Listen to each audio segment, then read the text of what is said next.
Hi, this is Alex Tomaszewska. Welcome to my new show, evening show, you may call it.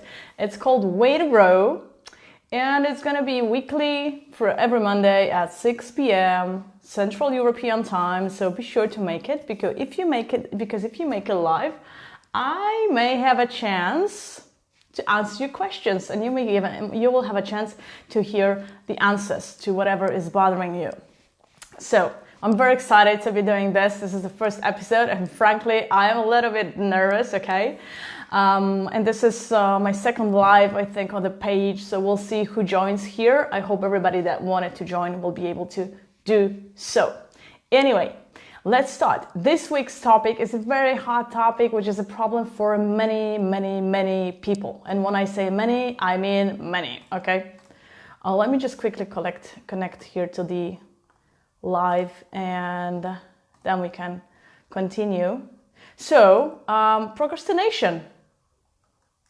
Procrastination is a big topic, and for those of you who don't really know what it means to procrastinate, I used to have that problem. So it's the kind of word that I couldn't remember the meaning of. So I heard it a couple times, and I was like, yeah, what did that mean again? But that was years ago, before I realized I had that kind of a problem. So procrastination is shifting things to some undefined time in the future instead of doing them when you're supposed to do them. So it's basically postponing things, things you should do for many reasons, right? And first of all, what I am usually doing is I help people who feel stuck, who feel lost, burned out, for thinking of figuring out what their new career should be, whether they should quit their job or not. I help those people discover their passion, discover what they should be doing in life, discover their direction, and also build up their confidence so that they can actually reach out for the life that they secretly desire. And why am I talking about procrastination, and why is it the first topic? How are the two connected?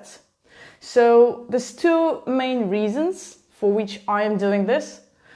First of all, procrastination, a lot of people actually procrastinate on finding their purpose in life. So they're postponing it because the kids are not grown, because something else, because they don't have the time, they say, right? Or it's not really important and it's not for them. So a lot of people procrastinate on finding their life's purpose. It's a different type of procrastination, but really people put it off. It's not like something that you have to do in life, right? So there's no deadline for that. And so that's the first reason. That's how it's connected.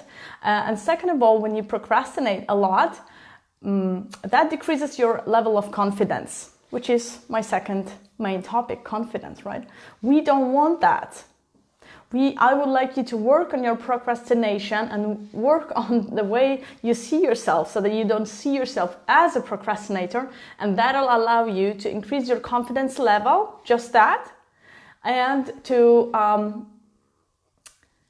make you realize that finding your purpose in life is important. That's basically it. So that's the reason why I'm talking to you here about it today. And the first thing that I want you to realize is this.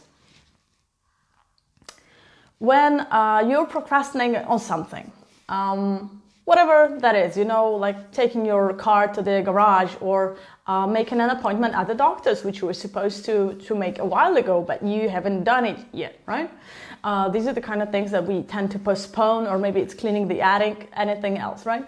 And what happens when you talk to your peers, this is important, to your peers, your co-workers, your friends, your family, is you tell them, you know what, I was supposed, have you ever been like in this kind of a conversation? I want you to imagine yourself being there. I was supposed to clean the attic like half a year ago, but I don't really have the time to do that, or any other excuse, basically, right? And what this other person usually will tell you is they will tell you, yeah, I know what you mean. I procrastinate a lot too, so don't beat yourself about it.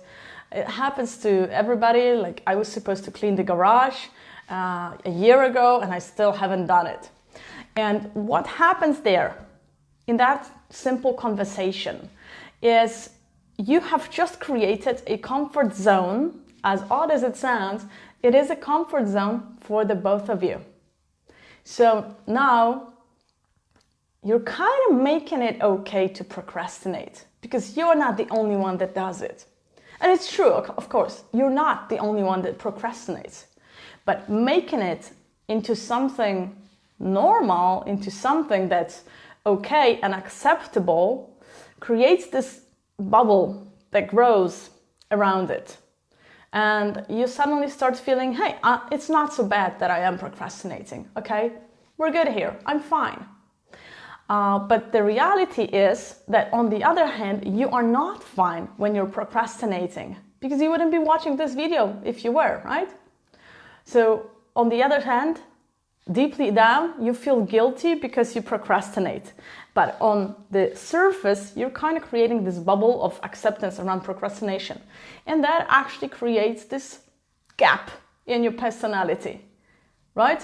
Where on the one hand, it's okay to procrastinate, and on the other one, it's not okay. So you don't know how to deal with procrastination. It is a problem that most of the society has, but still very little people have a solution, right? So on the one hand, you're procrastinating and you don't know what to do about it. And on the other hand, what you're trying to do, instead of managing the problem, you're trying to manage the feeling. You're trying to make it feel okay. And what happens then is you may start to procrastinate more and more because it's okay to procrastinate. And once you start, you've given yourself the permission to procrastinate, to put things off. And once that happens, there's a very big chance that you will be giving yourself that permission more and more often. Because oftentimes there are no consequences for procrastinating. There are no negative consequences. Like if you don't clean the attic, really nothing bad is going to happen. Sometimes there are consequences, which is actually is better for you. But when it's about cleaning the attic, there are no real consequences, right? So it's okay. And once you say, you haven't done it in half a year, so it's okay. Then the next thing comes. And first you have a plan to manage that, but then suddenly you realize, I have been procrastinating about it for 2 weeks. And then it's a month, and then 2 months. And then you have 2 things on your list. And it just keeps growing. Sometimes you manage some things, but the list basically is endlessly growing. And by the way, unless you put the list on paper or on your computer, it's growing here in your head, and it's taking a lot of your computing power. And like I said in the beginning, it is decreasing your confidence level. And have you ever heard anybody say, procrastination is my middle name? Have you heard that? Or maybe you said that? Well, that's another way for creating a comfort bubble. It doesn't sound comfortable, but really your brain thinks this is your comfort zone, right? It's another way of creating your comfort bubble around procrastinating. And also you are identifying now yourself as a procrastinator. Wow. It's really difficult. Once you convince yourself that you are a procrastinator, it's really difficult to get out of there, right? So, first of all, I don't think you should ever call yourself a procrastinator. I think you should say that procrastination is your middle name. And with these discussions with your colleagues, with your friends, don't take them to a place where you say, you know what, it's okay. We didn't do this, because that'll only stop you from doing that. You're not going to achieve your goal, which is to do the thing that you're supposed to be doing, by having these conversations. Instead, what you can do is, if you're socially interacting, what you could do is you could use that interaction to actually reach your goal in a sense of making yourself embarrassed if you don't. So what you could do over there, I know I'm really good at, and creative at figuring out solutions to different problems. So if you really, you can really come up with your own solutions. But what I could do is make a bet with that person that you're talking to, or make a bet with yourself, right? Saying, you know what, I haven't cleaned my attic in half a year, but I really want to do this. So let's say if I don't do it in a month, I will buy you dinner, right? So it's a little bit of a negative consequence, but really you're going to have a social occasion, so it's not really negative. But there is something about it, like you've put a deadline on yourself, and we're going to be talking about deadlines in a week, because procrastination is a big topic, and deadlines is a very big topic. But putting yourself a deadline, creating a deadline, is a good way of doing that. And then also involving another person into that deadline, into you doing the thing that you want to do, actually that creates social pressure on you. So suddenly there was no pressure on you cleaning the attic, but now there's pressure on you. So that's one way of using these interactions, which otherwise lead to more procrastination, to actually to benefit from them, right? Okay, so now, since we know that, there's a couple of tips over there. Let's go into tasks. So, anytime you have a task list and the things that you're procrastinating about, those are going to be tasks. Let's be honest about it, right? You can consider them as a pyramid, and at the bottom you have smallest tasks. I call them tiny tasks. Tiny tasks, they take you up to 5 minutes. Very tiny, okay? It's like making a phone call and making an appointment at a doctor's, which so many people postpone still, right? Then you have your small tasks, which take up to a few hours, right? And then you have your big tasks, which can take you a lot, like it's learning something. And then large tasks, and the reason why they're at the top of the pyramid because the amount of them is very small. So you have a lot of tiny tasks at the bottom, and then very little amount of large tasks at the bottom. And that large task can be figuring out what you want to do in life and actually starting to do that. That is a very big task, right? So first of all, how do we approach the large tasks? Basically, the large tasks and big tasks, they are scary because they are big, because they require a lot of effort, possibly, or a lot of time. The time that you probably don't have, like if something takes you doing your yearly taxes, for example, if that takes you 4 hours, then you need to secure a 4-hour time slot. And sometimes that can be a real problem, and that's the reason why we're procrastinating on that, right? So with any task that's big or large, what we're aiming to do is to divide it into smaller chunks, into smaller pieces. Anything, and trust me on this, anything that you're supposed to do can be divided into smaller pieces. What you do then is you spread the pyramid so it becomes flat on top, right? And you're kind of landing, once you divide these big and large tasks into smaller tasks, you're kind of landing at the bottom of the pyramid, which is where we want to be, because that's doable stuff. That is doable stuff. Going down, at the bottom of the pyramid, so the biggest amount of tasks are going to be tiny tasks. And they are really good for you because like I said, if you remember, they take less than 5 minutes. 5 minutes. Don't make it bigger. Don't make it 10. Don't make it 15. Make it 5. 5 minutes. And the deal with these tasks is that because they don't take so much time, you should make a deal with yourself from now on till the rest of your life that the small tasks are handled immediately. They are handled the moment they occur.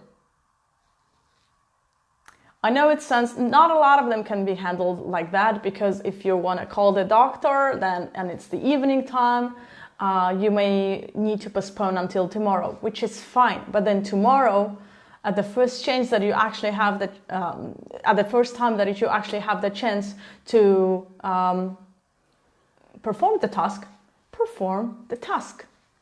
And since there's a lot of tiny tasks, if you take care of them immediately, but right now, because your list is quite chaotic possibly, and it's big because you're watching this video, right now there's a lot of tiny tasks. If you just start managing them, then there will not be so many tiny tasks, and this list will never grow, you know, because you will handle them. So you have now taken care of the big tasks because you've divided them into smaller tasks, and you've taken care of the small tasks because you just do them on the spot.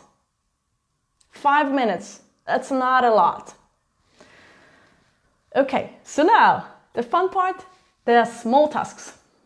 Small, couple hours tops tasks. Well, a lot of them will actually be, I don't know, maybe half an hour, right?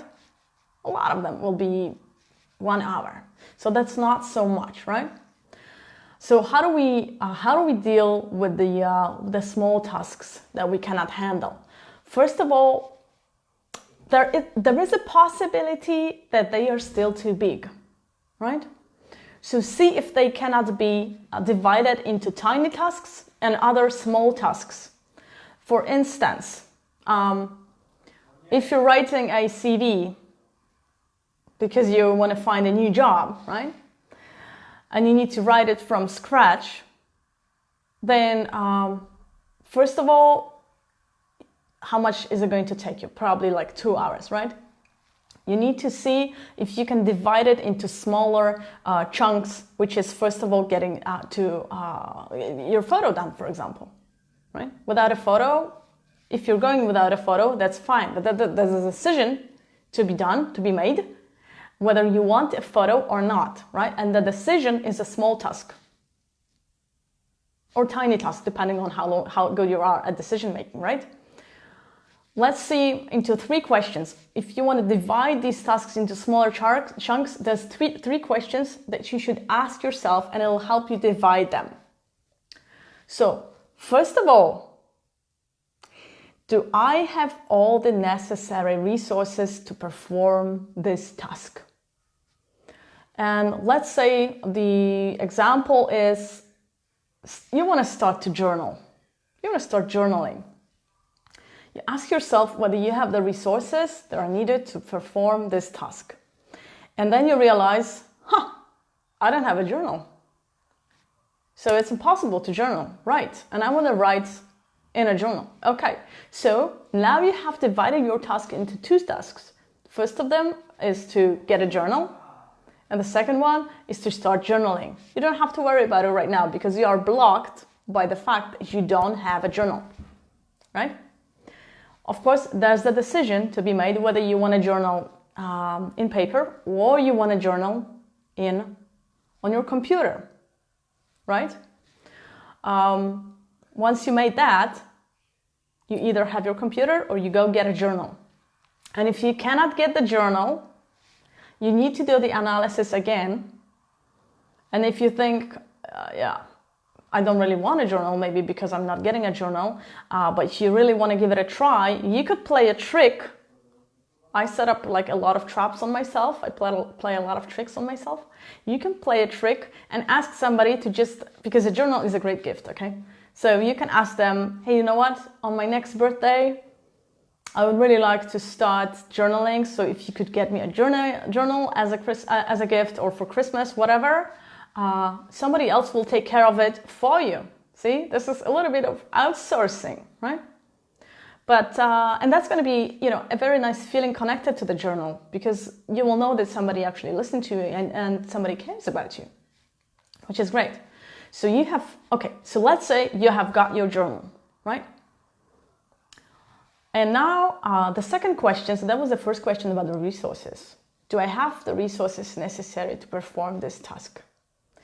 The second question is, do I have all the information necessary to perform this task. And when it comes to journaling, you may realize, you know what, actually what's stopping me is the fact that I don't know how to journal. I don't know what I would write about. Do I just say, hi, my name is Alex and this is my journal? Yep, had a good day. That's it, right? So, and you feel kind of, stupid, or you feel insecure, or you feel like that's not going to really serve the purpose. So maybe you're missing some kind of information, right? And when it comes to writing your CV, maybe you're actually missing the information of what is supposed to go into a CV. So you want to find that information. Do a Google search on journaling. Do a Google search on a good resume, what goes in, and how to do that properly. Manage that as a small task. And then the rest, you don't have to worry about it because you are blocked by this task, right? And they all land on your to-do list. See how you're eliminating the problems slowly, step by step, easily, just so that you can get to the bottom of the thing that you're trying to do. Give me a second.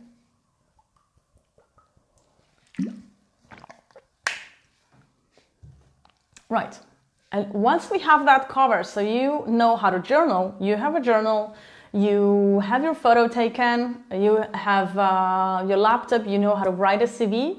The third question that you need to ask yourself is, do I have the time to perform this activity? And time is the kind of resource that's very scarce, because you can never get more time. We have a limited amount of time here. We waste tons of it, absolute tons of it. But yet, a lot of times, we just say, you know what, I don't have the time to do it. I didn't have the time to clean the attic, right? I don't have the time to write my CV. It's going to take me so much time. But here's the thing, if you divide it into smaller pieces, the actual amount of time that you still need to do it has decreased, right? So you need to rethink it and take a decent and honest look at it and see, is that really going to take as much time as I'm thinking? Or maybe not. Maybe it's going to take less time. So that's the first step in the analysis. Maybe it's going to take less. Or how can it take less? What can I do for the task to take less time if I think I don't have the time? And once you minimize the amount of time that you need to perform the task, you need to actually find that time. You need to secure a time spot for doing the thing that you're supposed to be doing. If you need 2 hours to write a CV, then it's best to secure a nice block of time, 2 hours. And I think that's doable, right? 2 hours is not that much. If you want to, you can divide it into smaller chunks. Like the first page is going to take me 1 hour and I'm going to do it tomorrow. And the second page is going to take me 1 hour and I'm going to do it, I don't know, Friday or next Monday. Yeah? But you secure that time spot. And I recommend that you mark it in your calendar, and you actually, this is crucial, you need to plan it. It has to be in your plan. Like you wake up tomorrow and you say, yeah, I have secured that 1 hour for writing my CV today.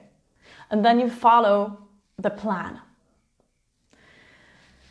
And if you don't follow the plan, because that's the thing about procrastination, right? Even if we do have, there's no focus, even if we do have the plan, sometimes, is it gonna find me? You cannot watch me like that. Okay, there we go. So, if you have the plan and you still don't follow, there's probably something bigger behind it. And that's when a time comes, or you can even do the thinking before, but that's like the last straw. When the time comes to think about, do you really want to do this thing? Do you really want to journal? Or is it just that you heard somebody who said, successful people journal, so I'm just going to do it, but you never really thought it through. And you were just finding these excuses like no journal, no time, etc., right? Or why, and that's a big one, why do you want to do it? So if you take a look at the why question of why you want to do this, what was the thing that led you to the idea of journaling? There must have been something behind it. And now there's a question whether it's important for you or not important, or maybe something else is important. You need to analyze yourself. What is actually important for me? Why did I want to journal? Well, yeah, I want to journal because I want to be successful.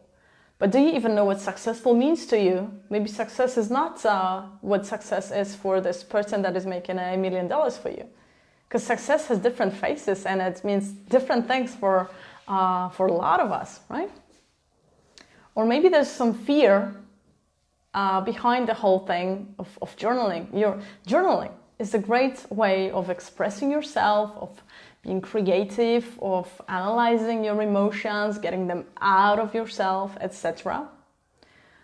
And maybe you're afraid of what you're going to see there. Maybe you're afraid of the emotions that are going to come out. Or maybe you are afraid that even though you journal, you do not succeed. It's not going to be a quick win. Or you're afraid that you are going to succeed. This is great stuff. Why do you want to do these things in the first place? And if it turns out that they are not important, then it's a great, fantastic time to just take them off your mind and say, you know what, I don't want to journal. I'm fine with that. And then you're releasing an enormous amount of space in your head. Let me tell you, let me give you an example just to show you how it feels to procrastinate and to get things actually done. So right now, be honest with you and tell yourself how many things you have on your to-do list that you've been procrastinating about. What are those things? How many of them are there? It's like, what is it? 2, 3, 5, 7, 8? And now, I want you to close your eyes. I'm going to do it with you. Close your eyes. And imagine that you have done all of them. How good does that feel? Did your arms actually drop? Because if they did, it means that they relaxed. Did you feel lifted? Weightless? If that's the case, it means that really they are taking much, much, much more of your energy and therefore a lot of your time. If your computing power is taken, then a lot of your time is taken. And time, like I said, is a very precious resource, right? So once you realize that, how much procrastination is actually costing you, and it costs you stress in self-esteem, self-confidence, all these things, right? Once you realize that, you will be a little bit more, I don't want to say skeptical, but pragmatic in your approach to procrastination. So I want to say it's okay to not do things that don't really matter to you.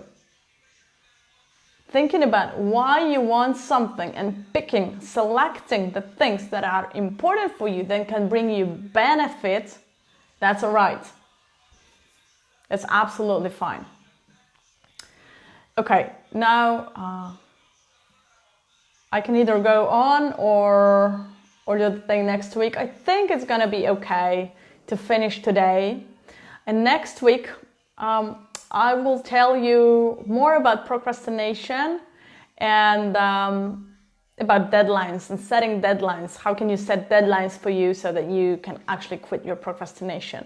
But right now, there was a lot of knowledge here today. I know. What you can do with it just now is, first of all, remember not to take these conversations with friends, with colleagues, to a place where you're kind of building your comfort zone around procrastination. if you really want to quit it. And second of all, to chunk your big tasks into smaller tasks. Drop the top of the pyramid, make it flat, see what's in there, and also start taking care of the tiny tasks that take less than 5 minutes. If you even start doing that, you're gonna see a big increase in the quality of your life. And then next week I will tell you how to work with deadlines on procrastination. So that's it. It took me half an hour. I think that's decent. I really love this, and I hope you did too. If you find value in it, please share it or invite your friends to watch it, and give me comments on what topics you would like to hear about, what you would like to learn about. I'm always open. I'm always there for you, and I'll be here in exactly a week, minus 30 minutes. So that's 6 p.m. Central European time. On my page, Time for Me. Thank you guys, this was great. This is Alex.